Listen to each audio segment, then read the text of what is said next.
Welcome to the live stream, folks. This is Everything Pro Wrestling. Everything Pro Wrestling is a show by the fans, for the fans. I'm your host, Conrad Cushman. We're going to have some people come into the live chat. If this is your first time watching, make sure you click the like button for me. Helps out, helps more people see the video. Also, make sure you are in the chat box chatting with us as well. I'm going to read some of the stuff that you guys think about the show. Always interesting to get the people's perspective, not just mine. And yeah, we're going to talk about Monday Night Raw tonight. Right now, I see Original Biggie in there. What's going on, Obi-Wan? Rob, what's happening? King, I see you guys in there. All right, everybody's talking about the ending to Monday Night Raw. Jesus, we don't say those three letters. You know WWE doesn't like that. Oh, Rob, kick Jesus off the mod, please. Yeah. Hold on, let me write that.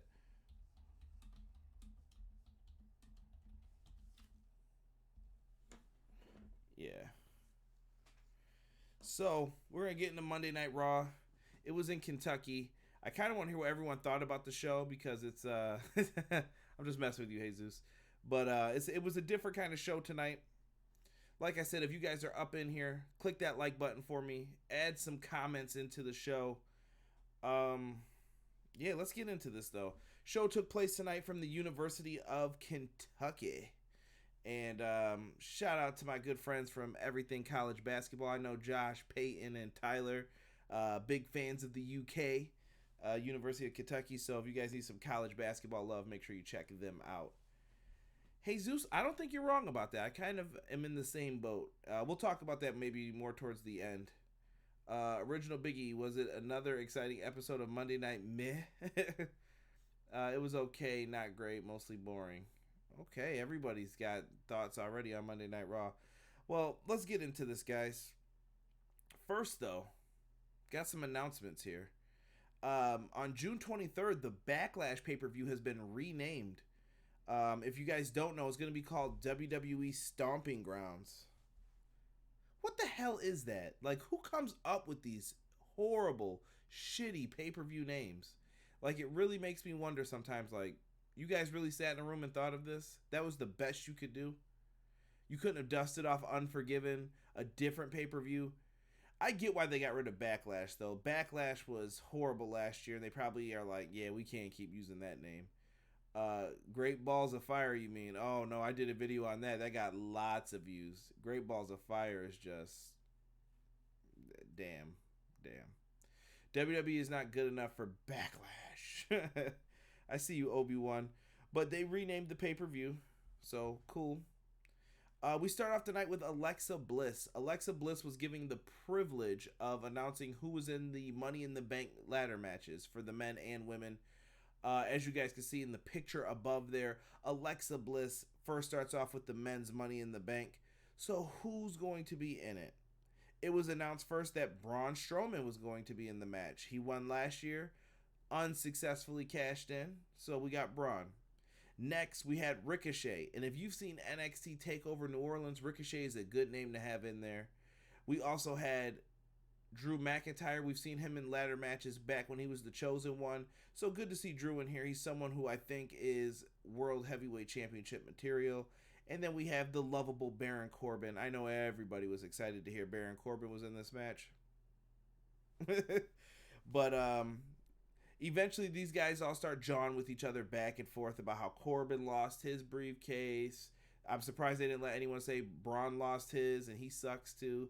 But a tag match gets made. Ricochet and Braun Strowman versus Drew McIntyre and Baron Corbin. The story of this match played back to last week's triple threat of Drew McIntyre doing some work. Baron Corbin comes in to steal the thunder.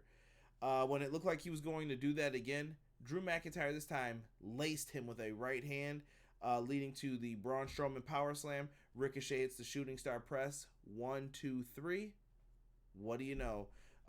Ricochet and Braun Strowman pick up the victory. Let's see here. Send you what link, Jesus? For this, you're going to have to go get it yourself. Just copy it from YouTube. Where are we here? It should have been King of the Ring. Corbin is a horrible heel. I don't see how some people say he's amazing. I don't think Corbin's bad. I think it's Corbin's look. Like, if you go back to when Corbin was on SmackDown with the briefcase, I liked Baron Corbin. I thought he had lots of potential.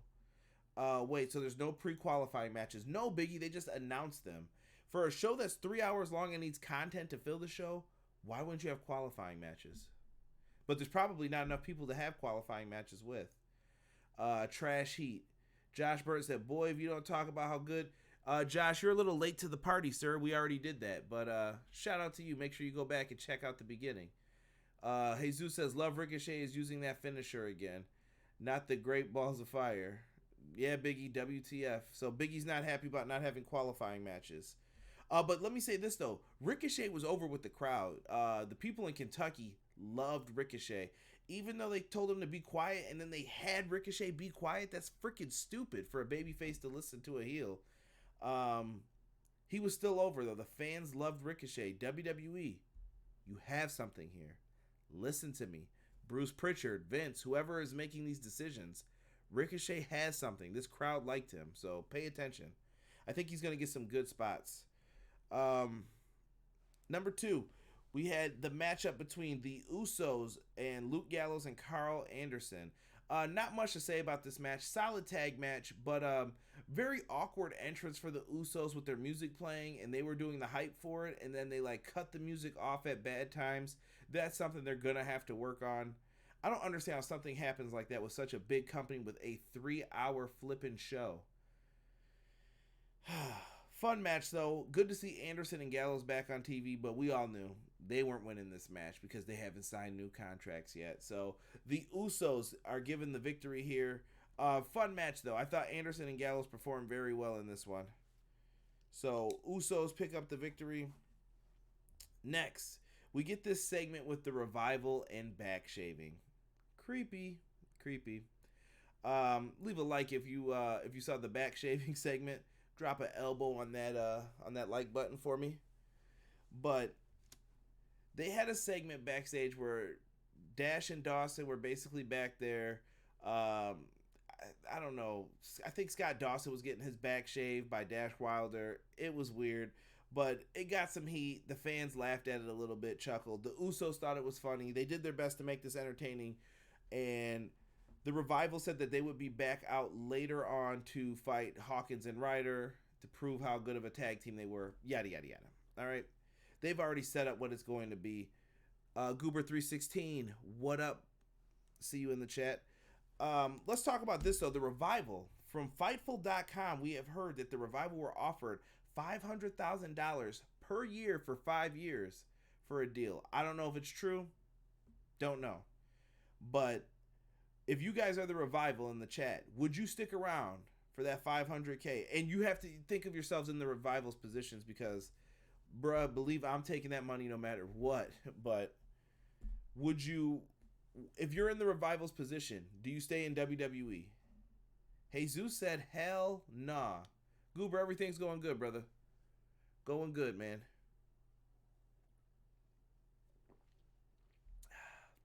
Hometown boy, so the reaction was warranted. I hear you, Rob. They loved him, though, man. He was over.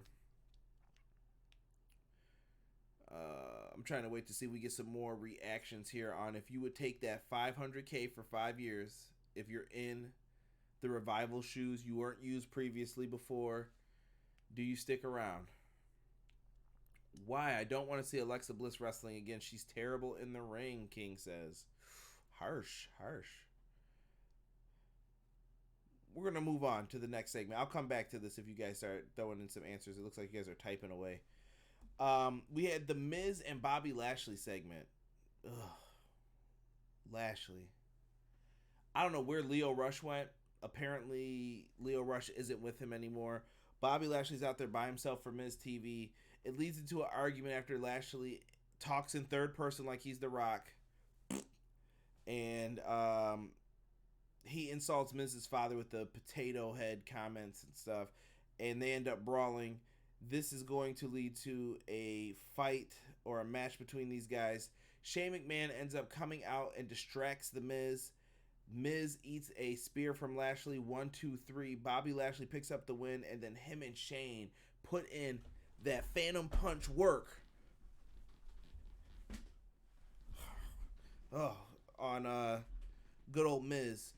And the Miz takes a pretty bad beat down. He gets put into a chokehold once again by Shane McMahon. Original Biggie, don't come in here with that almighty stuff. You know I don't know Bobby Lashley, bro. Oh, man. I hate that nickname, too, the almighty. I would prefer to call him the Harlot. Harlot, too. King says, I'm going to take the money. Okay. I wouldn't if they were going to use me the same way. Goober, I think you're kind of right. Like, I'm with you and Jesus because you could make even more money. Biggie laughing.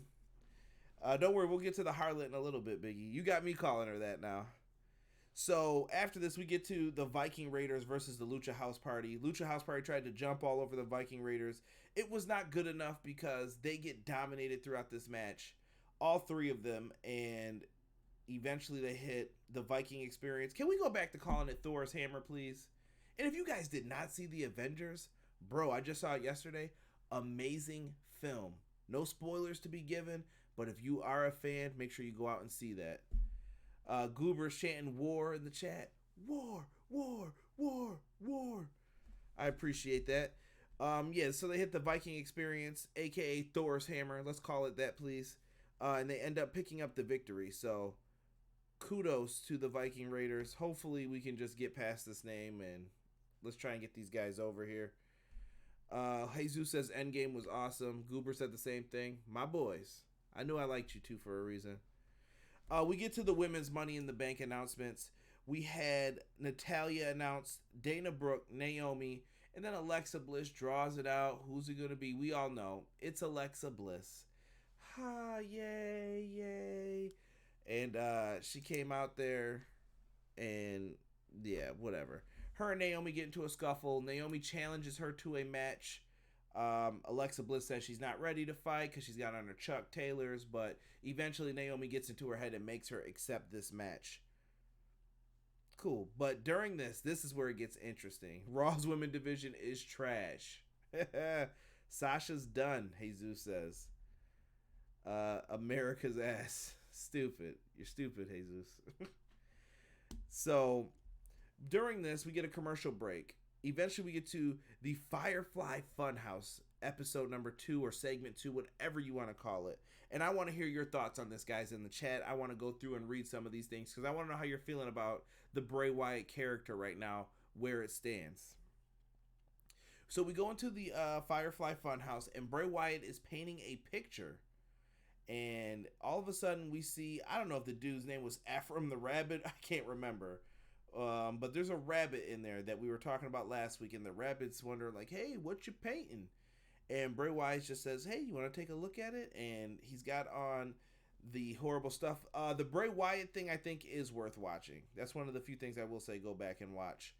So he pulls out the painting and shows everyone what it is, and the painting is actually a house burning. It reminded me of the segment from SmackDown Live with him and Randy Orton before WrestleMania. Very eerie. Yeah, Sweet Rabbit. Oh, Jesus says it wasn't worth watching. Jesus, you got to bring up why you got beef with this then, bro, because I think these are really good segments. And then we get to what is the word of the day, and he says sociopath, and he kind of spells it out for you in like this kitty theme type way.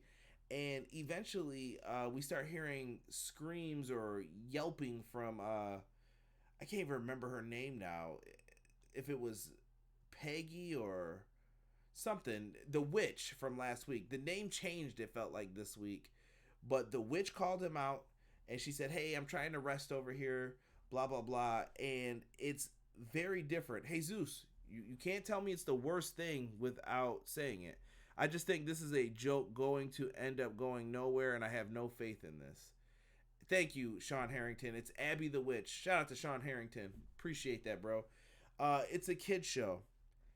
I don't know, guys. I saw some other stuff about this, and people were making it sound like this has potential to be something different, and you need to keep watching it to see what it is.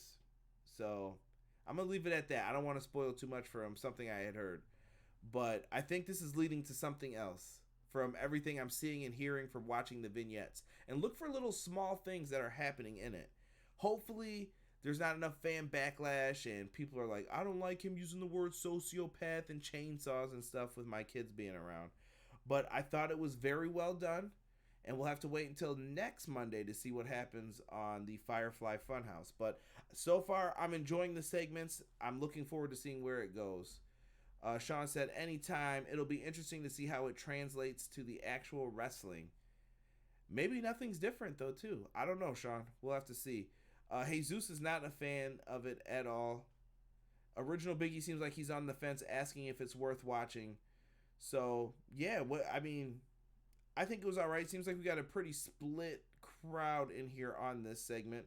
WWE needs to fix his priorities. They need to change the name of the puppet, but not finalizing a tag team.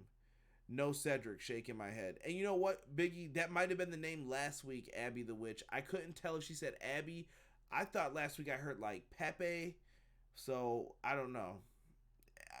No Cedric. Not everyone's going to be on every week. I get it, Jesus. I'm not mad at it. And maybe they didn't want to beat him again. I'm cool with that. How does this gimmick transition into a wrestling match or gimmick?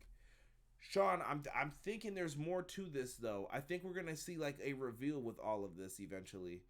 We'll have to wait and see what happens with it. I think the best approach right now for this is what I said last week. We got to take the wait and see. Because I think there's more to it, and we have to watch how these lead up. We get to that match with Alexa Bliss and Naomi. We saw what was more interesting because we talked about Bray Wyatt probably longer than this match. Naomi ends up getting the victory after the rear view. It was an alright match. They did what they had to do in there. Alexa tried her best, and Naomi, the chemistry still meh between those two, but Naomi picks up the victory. Good for her. Good promotion for Money in the Bank. We then get to, I know Original Biggie's going to be interested in this one. It is Becky Lynch's promo that she comes out there talking about being Becky Two Belts. It's the same stuff we've heard for weeks, guys, so I'm not going to dwell on this. She ends up brawling with Lacey Evans after calling her out to come fight her, and they get into this big scuffle, and Becky Lynch starts putting the hammer in on the harlot and letting her know who the man is. But we'll see what happens. This was all set up to build to their big Money in the Bank match. Yes, Original Biggie's in the chat saying harlot. You guys got to just give him a subscribe just because he's saying this. That was one of the best phrases for Lacey Evans. Jesus says Becky Lynch's promo is fire, though. Jesus, I agree. I thought she did very well on the mic still. She's still over. I don't care what people say. Name one good Alexa Bliss match. 0. I am not the biggest Alexa Bliss in-rings fan. I think Alexa Bliss is good on the microphone. She's decent. She's got a good look, but I think she was just over-pushed for a little bit, and now it's like, all right, back off of it. And now she's kind of in the shuffle, kind of lost, trying to figure out everything else. After this, we get a great Make-A-Wish segment. I know that there was a special like Make-A-Wish Day or Make a Kid Smile Day. I can't remember what it was. I think Robert posted in the Everything Pro Wrestling Facebook group. But it was good to see this Make-A-Wish segment. I love these. My heart melts anytime I see these kids getting to meet superstars, getting to do something fun. I know we all like to come in here and we criticize WWE for storylines and not doing things correctly. And that's all fair. But when they do this type of stuff for kids, it makes me feel good to see stuff like that. And that's why I don't have problems giving money to organizations like this. As long as they're using the funds for children to help them out, to try to cure some of these diseases that they have. Nothing but respect to WWE for doing this. So, yeah, beautiful segment. We get to match number 6. We have Hawkins and Ryder versus The Revival. Really fun tag match. Decent stuff we saw back and forth. The Revival snaps were on point as far as their moves go. They did their stuff here. Hawkins and Ryder, two excellent talents, very underrated when it comes to them being appreciated by the company and the fans lately. But I think they're doing a great job. The match ends with kind of an old school WCW feeling ending where Dawson ends up going into the ropes and backing his head up right into Zack Ryder, or vice versa. Maybe it was Ryder. All I know is, Dawson then falls on top of Ryder like this. You get the 1, 2, crucifix, 1, 2, 3. They lose by roll up again. Hawkins and Ryder are still running around as tag team champions. This was a non-title match, but they pick up another win over the Revival, and it appears that the Revival are going to be feuding with the Usos soon. Lots of shave your back chants during this. It'll be interesting to see what we hear about the Revival coming up since they've been offered those new contracts, supposedly. I'll have to keep my eyes peeled on that because I don't know if it's true, but shout out to everybody who's in here. Austin Stroupe, what is happening, my man? Yes, we end up seeing a segment backstage where The Miz has challenged Shane McMahon to a steel cage match at Money in the Bank. That looks very interesting. We'll see if Shane McMahon accepts. I'm pretty sure we're going to get that match, though. Robert says, talk about the Revival reportedly turning down the $500K. I did hear that, too. Yeah, so I guess I'll say this, too. On Twitter, I read that the Revival have turned down the $500K, and supposedly that's why they were in the shaving of the back segment. Ugh. And yeah, that's why they were in those types of segments. So what's going on, PR Nightmare? Good to have you in here, bruh. Make sure you guys leave a like on the video, subscribe to the channel if you are not. I appreciate you guys. And Robert says it was World Wish Day. Thank you, good sir. Yeah, so this is interesting stuff here. The Revival supposedly turned it down, so are they going to be booked bad like Anderson and Gallows going forward? Who knows? And you know what? At this point, I think wrestling fans expect that, so no one cares about them losing. You're just like, all right, when's this over? When's the time up for their sentence? Sami Zayn segment. Sami Zayn's been on fire talking about the internet. Even in the group, I definitely put up something like, hey, this is what I want for the next segment. I'm like, maybe Sami Zayn was right about me. But Sami comes out, cuts the same kind of promo.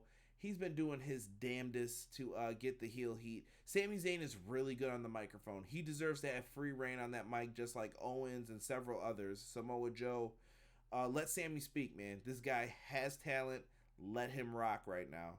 I'm just curious to know who is going to stop Sami Zayn. Who's going to be the person that ends Sami Zayn talking all this crap. It'll be very interesting to see who ends up coming out to save the day for us. But Sami Zayn's still running wild with no one to face him. Let's see here. Shaving backs, yes, PR Nightmare. Something with the Revival. You'll have to look it up. The Revival basically had a back shaving segment tonight where one of the partners was shaving the other one's back and the Usos recorded it. Kind of weird, but PR Nightmare says Apollo. I like that. That would be a potential good person for it. Is Apollo's on SmackDown though, isn't he? Who knows? Because the Superstar Shakeup doesn't matter because people are still switching shows. Gronk. Stop it, Jesus. I'm a Buffalo Bills fan. None of that. This segment is like what AOPP did. Oh, no. AOPP is way worse than this still. I'd rather have the back shaving segment than being called AOPP with your manager peeing on himself. But let's get to the next match. We had Samoa Joe versus Rey Mysterio.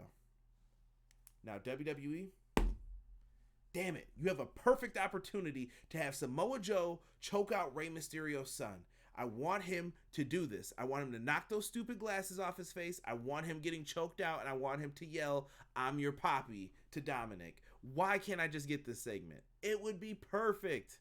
And they just haven't capitalized on it yet. But maybe this feud is going to continue because tonight, in a pretty decent match, Rey Mysterio ends up picking up the victory with a roll-up on Samoa Joe. Look kind of awkward on TV, but we'll take it. Someone remove Jesus from the chat for saying Patriots over Bills. You're done, buddy. You're done. Again, sir, what is the Superstar Shakeup? Original Biggie, you already know, man. Goober starting hashtag choke out the sun. That sounds like a movie. A bad movie, too, thinking about it. Sean Harrington, I think Joe will get Dom to turn on his dad like Raven did against the Sandman. Ooh, interesting. Okay. Haven't seen that in a while. What is going on, everybody in the live chat? You guys are coming in as soon as we're getting ready to wrap this up.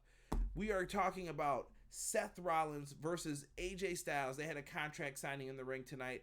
Lots of crap talking back and forth tonight. Very, very interesting things happening with that. Are you asking me Blazers or Nuggets? You know what? Right now, I'm going to take the Blazers. We're going to go with Damian Lillard. Nuggets struggle with the Spurs. So, Blazers right now. I'll take Blazers in 6. Maybe I'm crazy. But Rollins and AJ have a really good contract signing, kind of trading back and forth some insults and who could beat Brock Lesnar. I didn't like that part. Like, who cares about Brock Lesnar? It's about you two right now. AJ Styles winds up attacking Seth Rollins. As King said earlier in the chat, he brought up the fact, did AJ Styles turn heel? I think he was just being the aggressor when he talked about the whole Pitbull thing that Vince likes. AJ went right in there. He started punching Seth Rollins right in the face, and we ended up seeing a phenomenal forearm through the table during this contract signing, because what contract signing has ever went right in pro wrestling? Not too many. So that's how we end the show. AJ Styles standing over Rollins dominant. This Money in the Bank show looks like it has potential to be really good. You have 2 ladder matches. Can't go wrong with that. Seth Rollins versus AJ Styles. Becky Lynch wrestling twice on the show. They are stacking this up because of fear for Double or Nothing. Let's be honest, guys. They are getting worried about what is happening at Double or Nothing. And I don't blame them. I would be if I was in WWE shoes. They gotta produce better content to keep the people watching their stuff. What else do we have going on here? Original Biggie says, come on now. You know WWE is not smart enough to book Dom turning on Ray. King says, AJ Styles with the club to attack Rollins next week. Ooh, that'd be interesting, King. King, you should write. You should write some of that stuff for WWE. PR Nightmare says, heel turn. Jesus says, I'm sorry, but that Styles versus Seth was a letdown promo. Jesus is not happy. Shane versus Miz Steel Cage. AEW effect. King knows. Jesus is chanting AEW, but Goober, my man, is chanting EPW in the chat. Guys, this is your chance for questions. And if you guys are still in here, just do me a favor. Make sure you have clicked that like button. Get in here if you have a question for me to, or something you guys want to talk about real quick before we get ready to get up out of here. Let's see. No, I think if Styles does full turn, it will be after he loses to Seth. AJ didn't turn heel. This will be a showcase of showmanship or one-upsmanship, excuse me. No, I agree, Rob. I think it was just the fact that he was showing that Pitbull flair that he was just talking about right before this. All right, guys. Well, it looks like you probably have asked whatever questions that you guys wanted to.